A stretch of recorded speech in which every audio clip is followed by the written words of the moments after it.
الله الرحمن الرحیم الحمدلله. نن به مونږ تاسو ته د الحمدلله ترکیبی منطقي هغه ذکر کوو. کله چې تاسو د الحمدلله ترکیبی منطقي کوئ نو هغه به تاسو په داسې نهج او په داسې نمت کوئ. اصل کې په الحمدلله کې ترکیبونه ډیر زیات کیږي په اعتبار د الف لام سره. صحیح شو؟ خو مونږ به یو څو تراکیبه هغه وکړو او نور دا ترکیبونه مونږ یو بل ځای کې هم څه کړي هغه ذکر کړي دي. صحیح شوه؟ څو پېره هم ذکر کړم. نو یو ترکیب پکې دا دی چې کله الف لام په حمد کې الحمدلله کې مونږ وایو الف لام استراکي، نو ترکیب به داسې کوو: الف لام استراکي و سوري موجبه کلیه حمد موضوع کلی متواتی لله محمول به حمل اشتقاق حمل ترکیبی حمل هو ذو هو موضوع با محمول و سور موجبه کلیه قضیه حملیه ثنائیه محصوره مصوره ذهنیه بیتیه غیر معدوله محصله موجبه.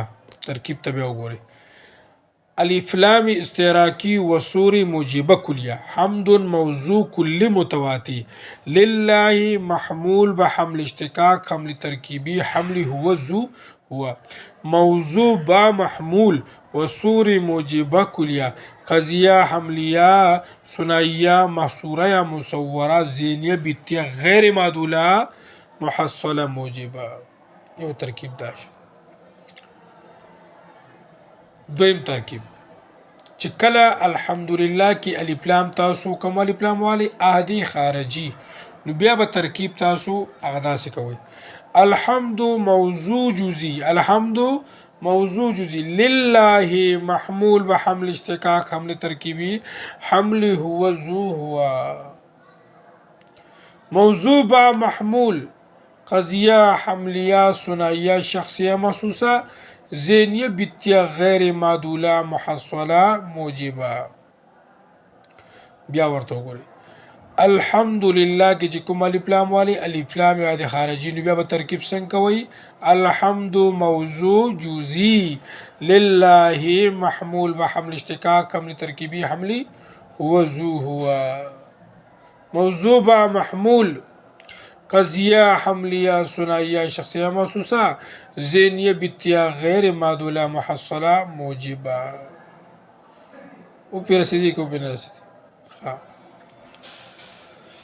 دریم ترکیب کله چې تاسو په الحمدلله کې الف لام عهد ذهني والی، نو بیا به ترکیب تاسو داسې کوئ: الحمد موضوع کلی الحمد موضوع کلی لله محمول به حمل اشتقاق حمل ترکیبی حمل هو ذو هو موضوع با محمول و متعلق محمول موضوع با محمول قضیه حملیه ثنائیه محمله موجبه مطهرین موجبه نزد مطهرین ذهنیه بیتیه غیر معدوله محصله موجبه. شو صحیح شو؟ پوه پې شوې؟ نو دغه بس دی. دا درې ترکیبونه ډېر ښه دي.